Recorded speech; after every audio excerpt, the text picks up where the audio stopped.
है साहित्य ही कुरान, साहित्य से बना ये सारा हिंदुस्तान। और साहित्य ही तुलसी, साहित्य ही रसखान, साहित्य ही है तुलसी, साहित्य ही रसखान, है टैगोर, मलिक, कबीर और रहीम खान। और साहित्य ही मर्यादा, साहित्य ही है सम्मान, साहित्य से बना भारत का संविधान।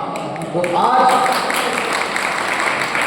जरूरत है इस साहित्य को बचाने की और संवारने की। नई जनरेशन टेक्नोलॉजी की तरफ जा रही है, कंप्यूटर सॉफ्टवेयर इंजीनियरिंग की तरफ जा रही है, साइंस और टेक्नोलॉजी की तरफ जा रही है, लेकिन बहुत कम लोग होते हैं जो साहित्य के क्षेत्र में आते हैं। क्यों नहीं आज मुंशी प्रेमचंद पैदा होते हैं, क्यों नहीं आज भारतेंदु हरिश्चंद्र पैदा होते हैं, चाहे वो उर्दू साहित्य हो या हिंदी साहित्य हो।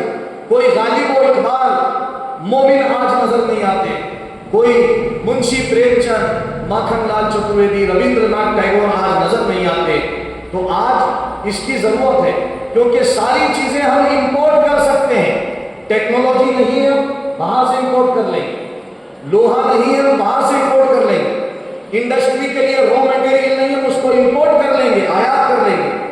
हम विमान इंपोर्ट कर सकते हैं, राफेल विमान इंपोर्ट कर सकते हैं, टेक्नोलॉजी इंपोर्ट कर सकते हैं, लोहा इंपोर्ट कर सकते हैं, हम परमाणु बम इंपोर्ट कर सकते हैं, लेकिन हम साहित्य इंपोर्ट नहीं कर सकते।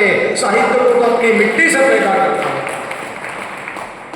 ये चीजें कभी इंपोर्ट नहीं होती।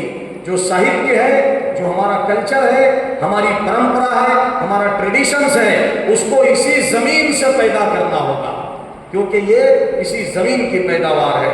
तो मैं बड़ी ही मुबारकबाद पेश करता हूँ। जैसा कि अभी बताया गया कि किताब का विमोचन बहुत दिन बाद सुनने में आया, तो उसकी वजह यही है कि आज नई नस्लों को इस मैदान की तरफ लाना होगा, साहित्य की तरफ लाना होगा।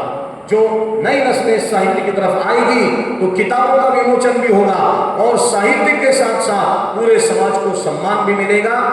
आशा करता हूं कि दिल में उतर जाए मेरी बात, हिंदुस्तान जिंदाबाद, हिंदुस्तान।